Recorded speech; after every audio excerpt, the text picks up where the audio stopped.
Welcome back, dear students. Now we are going to have the furthermore important part of your Pythagoras theorem of that. Now the geometric mean. Now in 9th standard algebra you might have came across the geometric mean. Now let us solve it. This is according to the geometry part. Now in a right angle triangle, the perpendicular segment to the hypotenuse from the opposite vertex is the geometric mean of the segment into which the hypotenuse is divided. Lengthier statement, correct or not? Again, I'll repeat it step by steps.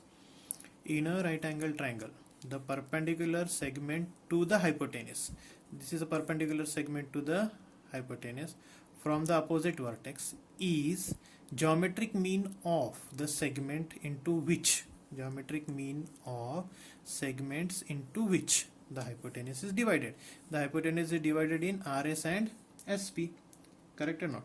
Means what you want to prove is, if you recall your geometric mean property from 9th standard algebra, that is QS square, or you might have seen that is B square is equal to AC. Are you remembering? Last time you might have seen, just recall it, that is B square is equal to AC. Okay, so now here if you say that is B, or I'll give you like this, it is in a continuous proportion, A by B is equal to B by C. This is from algebra.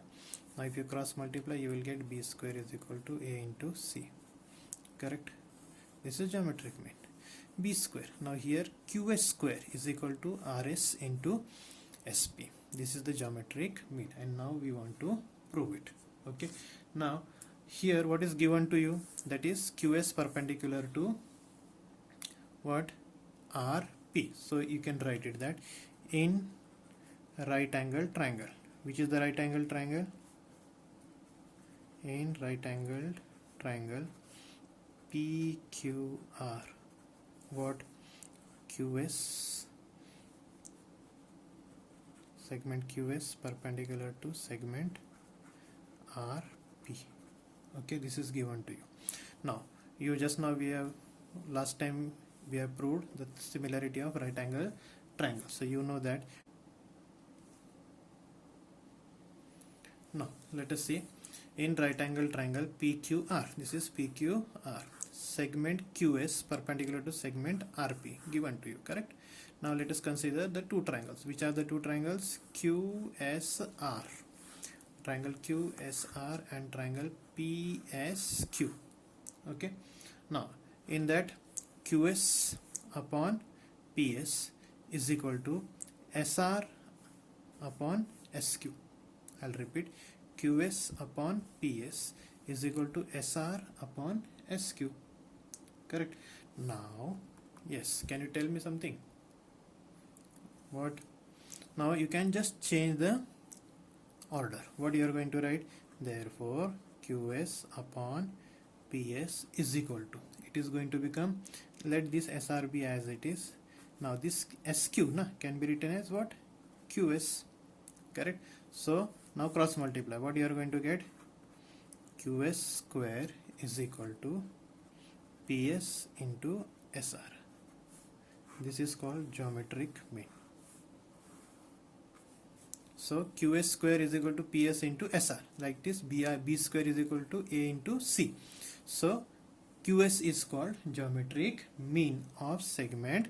Therefore segment QS is the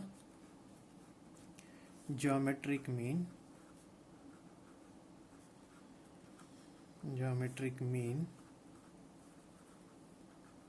of segment what? PS and segment SR. Sometimes it may ask for 2 marks in your board exam. So let us revise it again. In triangle PQR, which is a right angle triangle, QS perpendicular to RP. Then in triangle QSR and triangle PSQ, So, they are similar because similarity of right angle triangles. So you can write QS upon PS is equal to SR upon SQ. Just change the order, cross multiply, you will get the proof. Okay, this is called geometric mean theorem. Okay, thank you.